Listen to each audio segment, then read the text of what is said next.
37 ngadto sa 39. Ako'y basa sa 37, kamo sa 38. Magdungan ta sa 39, English o Bisaya, bahala mo. Ako sa 37, kamo 38, dahil 39 dungan ta. Okay, 37, but as the days of Noah were, so also will the coming of the Son of Man be. 38. For us in the days that we are before the flood, we were eating and drinking, marrying, giving in marriage, until the day that we entered in the ark. Okay, dungan ta, and did not know until the flood came and took them away. O gianot silang tanan, ingon usab niini ang pag-anhi sa anak sa Okay, tao. mga puta. Amahan nga langit nun, paintindihan kami ni mensahe, aron masabtan kini namo, o mapika sa mong kinabuhi. Sa ngalan ni Jesus. Amen. Nagkanon ta kong istorya, no? Kay kanang buho lang atong panahon, pero sige na lang. Sa ramta magkita. Ang ato nga pagtulunan karon mga kaigsunan, kini nasulat gyud sa Mateo 24 nga sumpay sa mga ilhanan sa pagbalik sa Ginoo, no? Unya kining panahon ni Noe gihisgutan diri para sa atong pagpangandam kay ang Ginoo mubalik. Now, before ang Ginoo mubalik, atong tanawon ang kahimtang sa panahon ni Noe, no? Sa panahon ni Noe, si Noe nagwali og 120 katuig. Ha? 120 katuig yang wali. Nga ang mga tao musulod lang sa arka para maluwas sa lunok. Naay na kumberter wala. Pamilya ra gyud. Si Noe sa tanan nga magwawali, siya ang pinakapubring magwawali. Kaysa ron sa 120 katuig, why nakumpiter? Pero si Noe ang pinakamaayaw magwawali. Amen. Kay ang tibok pamilya iyang nadala. Amen. Okay? So, sa diha nga nagwali siya, ang mga tao, unsa? Nangatawa. Pero nagtabang din sila. No, nagtabang sila, nangulap silang atsa, nagtuan silang kahoy, nagputol, niya ang atsa, nilupad pagin sa tubig, niya hinulman pagin to, no, Brother J?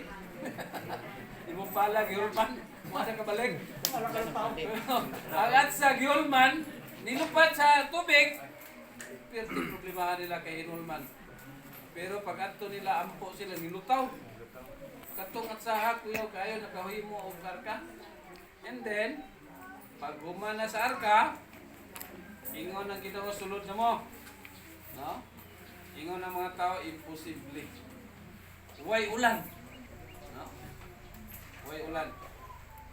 So kining akong wali, ako ning i-revise sunod. Man ko kadala og everybody. Magpalit ko atong lato bitong spray bitaw.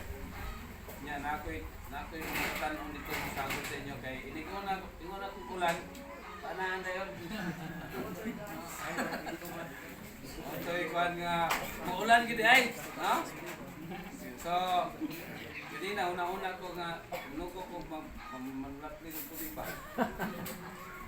So wala ko na sugo. Anyway, di man mo katulugon kay kung mo gikutob. So si Noe pag-ingon niya nga sulod, naabi na nulod. Yung sa unsa mo gid ang arka? Ang mga mananap ni sulod man. Di ba? Tagduha, tagpito. Ingon siya, murag tinuod yun. Tigod ni basta-basta. Sino kag mananap? Mutuo bang mananap kay sa tao? No? So, sulod ang mga mananap. Ingon siya, musulod po tayo. Mananap na ay gustong maluwas. No? Sulod sila mga kaigsunan. Pag sulod nila kay ang mga mananap dili man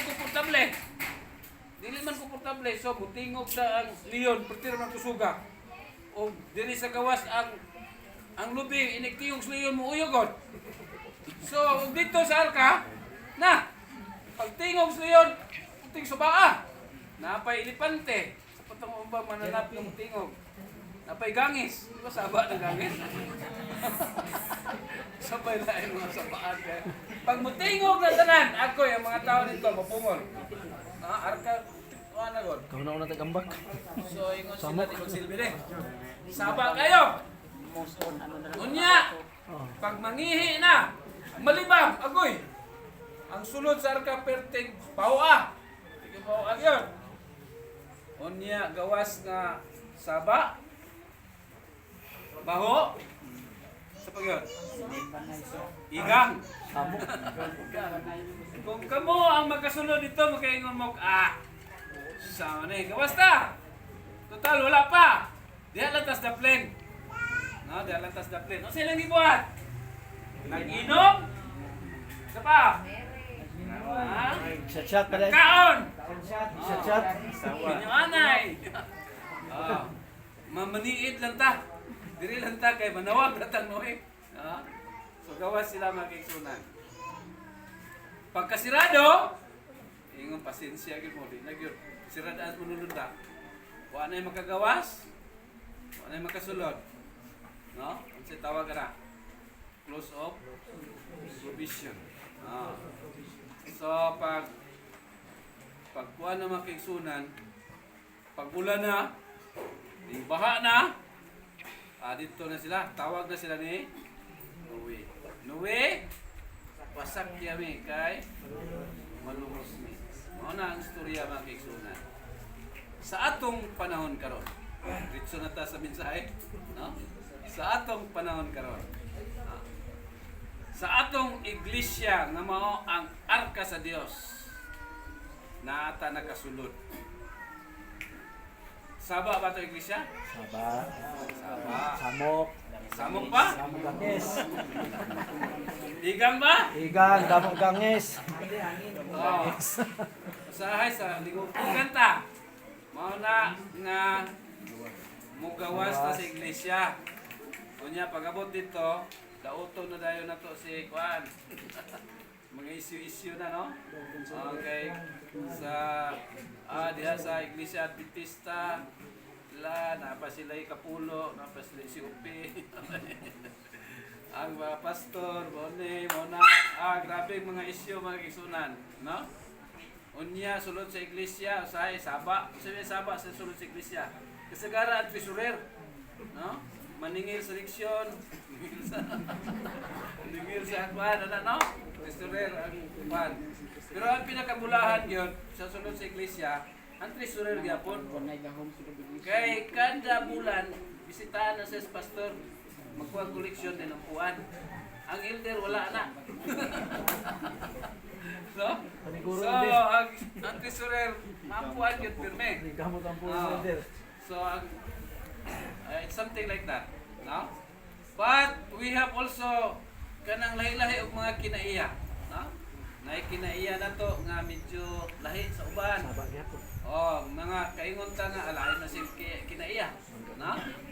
Pero nunuwa na to mga kaigsunan nga kung nakasulod ta sa arka sa Ginoo, diri sa atong iglesia makasiguro kitag kaluwasan. Amen? Amen. Sama sa pamilya ni Noe. Sa diyang nasulod sila tanan, bahala kung sa kasaba, bahala kung sa kabaho, bahala kung sa kaigang, paghuman sa lunog, luwas. Amen. No? Ang tanan nga migawas, Patay. patay. In other words, walay kaluwasan, gawas. Sulod sa iglesia. No? Mao na nga ingon si Elijah White nga ingon ang Ginoo, naapa ko'y mga karniro nga nasa gawas na kinahanglan pasudlon. Kay kung naa sila sa gawas, dili maluwas. Imagine nyo na mga kaigsuna, no? So, dili gyud ta mo gawas. Ang uban ganahan mo gyud mo gawas. Dito sa Barungis, naay mga offshoot dito, daghan. Unya ang tibok Barungis, sa kabibo ng Barungis sa una, magpiluship, grabe ginislam. Kasuito gis mga kali. Pero, Pag abot sa opsyon, perti daghan halos kurot. Duha na lang nabilin. Onya, ang duha nga nabilin, nagagwantag